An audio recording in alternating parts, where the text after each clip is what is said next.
বাংলায় voter list নিয়ে মহাবিস্ফোরণ। পশ্চিমবঙ্গে শুরু হয়েছে এসআইআর এর কাউন্টডাউন।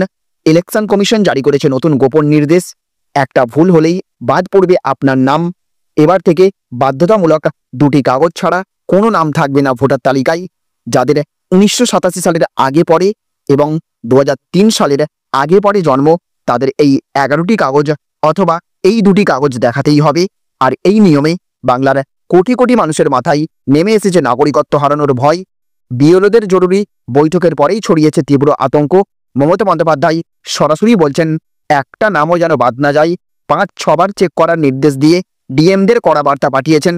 এদিকে অভিষেক ব্যানার্জি জানিয়ে দিয়েছেন, ভোটার তালিকা ইস্যুতে বড় সংঘর্ষ আসছে। এদিকে এসআইআর ভোটার লিস্টে নাম বাদ পড়লেই নাগরিকত্ব হারানোর ঝুঁকে ফের এনআরসি আতঙ্কে কাঁপছে গোটা বাংলা।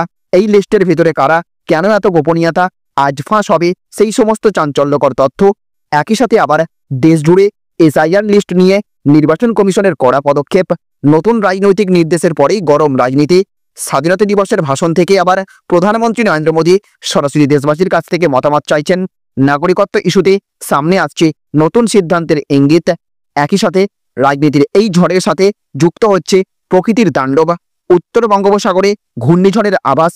টানা 5 দিনের প্রবল বৃষ্টি বাংলাকে বান চালাতে চলেছে এক বিশাল দুর্যোগের কেন্দ্রবিন্দুতে। আর এই সমস্ত চাঞ্চল্যকর ঘটনাকে ঘিরে চলছে রাজনৈতিক দ্বন্দ্বের বিস্ফোরণ। মমতাকে বিএলওদের হুমকি, আমরা শিরদাঁড়া বিক্রি করব না। বিজেপিও পাল্টা বার্তা দিচ্ছে, যতই পুজো অনুদানের ঘুষ দিক, মমতার পাশে প্রকৃত হিন্দুরা নেই। আজকের ভিডিওতে আপনি জানবেন এসআইআর ভোটার লিস্টে কারা কারা আছেন, কোন দুটি কাগজ ছাড়া বাদ পড়বেন আপনিও, বিএলও রিপোর্টে কি কি গোপন তথ্য ফাঁস হয়েছে, নির্বাচন কমিশনের গোপন নির্দেশে কেন তীব্র চাপের মুখে রাজ্য সরকার, এনআরসি আতঙ্কের আসল চিত্র কি, আর আসন্ন ঘূর্ণিঝড়ের কারণে বাংলার ওপর কি বিপদ নেমে আসছে। 1 সেকেন্ডও স্কিপ করবেন না, এখনই লাইক দিয়ে শেয়ার করে দিন।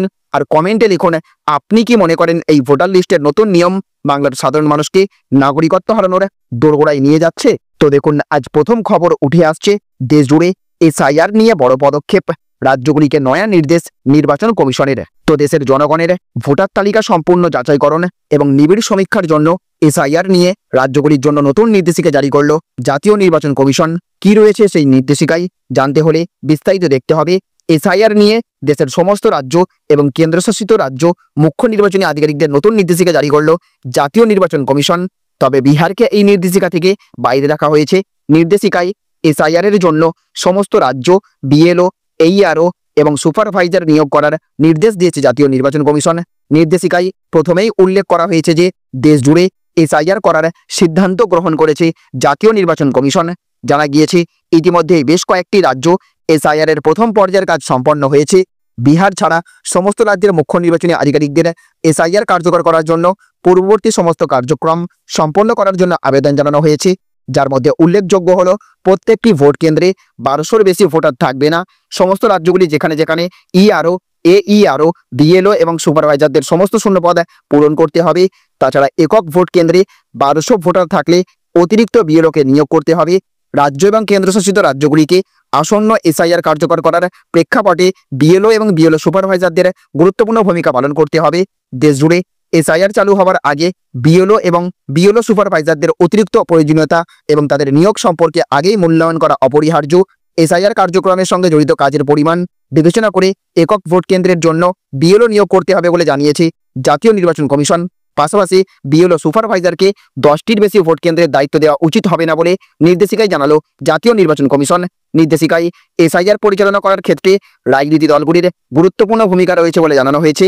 তাদের সক্রিয় অংশগ্রহণ ছাড়া এসআইআর এর সম্পূর্ণ কাজ অসম্পূর্ণ থাকবে বলে কার্যত মেনে নিয়েছে জাতীয় নির্বাচন কমিশন। বিশেষ করে সমস্ত রাজনৈতিক দলের পক্ষ থেকে নিযুক্ত বিএলএ বা ব্লক লেভেল এজেন্টদের এসআইআর এর কার্যক্রমে গুরুত্বপূর্ণ ভূমিকা পালন করতে হবে বলে জানালো কমিশন।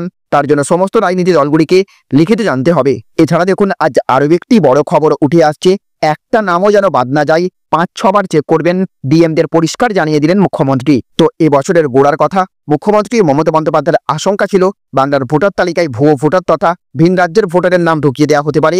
তা রুখতে দলীয় স্তরে কমিটিও করেছিল তৃণমূল। বছর অর্ধেক গড়াতে না গড়াতে ব্যাপারটা উল্টে গেল। তৃণমূলের এখন উদ্বেগ, ভোটার তালিকার সংশোধনের নামে প্রচুর ভোটারের নাম বাদ দেওয়া হতে পারে। এহেন পরিস্থিতিতে প্রশাসনিক সভা থেকে বুথ লেভেল অফিসার তথা বিএলওদের উদ্দেশ্যে মুখ্যমন্ত্রী স্পষ্ট করে বলেছিলেন, দেখবেন কোনো ভোটারের নাম যেন বাদ না যায়। সূত্রের দাবি, জেলাশাসকদের নিয়ে নবান্নের বৈঠকে সেই এক কথা ফের বলেছেন মুখ্যমন্ত্রী।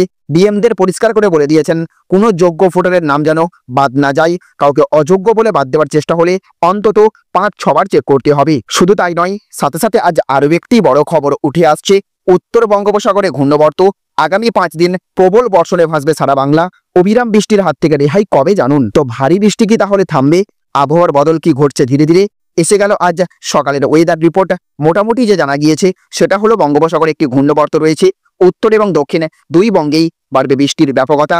বলা হয়েছে ফের ঘূর্ণবর্ত উত্তর বঙ্গোপসাগরে গাঙ্গে দক্ষিণবঙ্গের উপর দিয়ে বাংলাদেশ পর্যন্ত বিস্তৃত। সমুদ্রপৃষ্ঠ থেকে ঘূর্ণবর্তের উচ্চতা 7.3 কিলোমিটার। মৌসুমী অক্ষরেখা শ্রীগঙ্গানগর থেকে রোহতক রাঁচি হয়ে পশ্চিমবঙ্গের ডায়মন্ড হারবার পর্যন্ত সক্রিয়। এর প্রভাবে 2 আগস্ট থেকে ফের বৃষ্টি বাড়বে দক্ষিণবঙ্গে। সেই বৃষ্টি চলবে 6 আগস্ট পর্যন্ত। 2 আগস্ট বজ্রবিদ্যুৎ সহ বৃষ্টির পরিমাণ বাড়বে উত্তর 24 পরগনা, দক্ষিণ 24 পরগনা, কলকাতা, নদিয়া, মুর্শিদাবাদ, বীরভূম, পূর্ব বর্ধমান, পশ্চিম বর্ধমান এবং হুগলি জেলায়। পরশু 3 আগস্ট থেকে দক্ষিণবঙ্গে বৃষ্টির পরিমাণ কমে আসবে। 3 থেকে 6 আগস্ট দক্ষিণে কোনো জেলায় ভারী বা কোথাও অতি ভারী বৃষ্টির পূর্বাভাস নেই। এছাড়াও দেখুন, আজ আরও একটি বড় খবর উঠে আসছে। শিরদাঁড়া বিক্রি করব না, আমাদের চাকর ভাবছেন। মুখ্যমন্ত্রীর হুঁশিয়ারির পরে গর্জে উঠলেন এই বিএলওরা। তো বিহারের পর পশ্চিমবঙ্গেও ভোটার তালিকার বিশেষ সংশোধন হবে, আর এই সংশোধনের ক্ষেত্রে সবচেয়ে গুরুত্বপূর্ণ ভূমিকা নেবেন বিএলও বা বুথ লেভেল অফিসাররা। ইতিমধ্যেই বিএলওদের নিয়ে শুরু হয়ে গেছে টানাটানি। পরিষ্কার বলে ভোটার তালিকার কাজটা ভালো করে করবেন, কার্যত হুঁশিয়ারি শুরুই বলেছেন মুখ্যমন্ত্রী। মুখ্যমন্ত্রীর এই বক্তব্যই এখন দুশ্চিন্তা বাড়াচ্ছে বিএলওদের। মুখ্যমন্ত্রীর এই বক্তব্যকে হুঁশিয়ারি হিসেবেই দেখছেন তাদের অনেকে।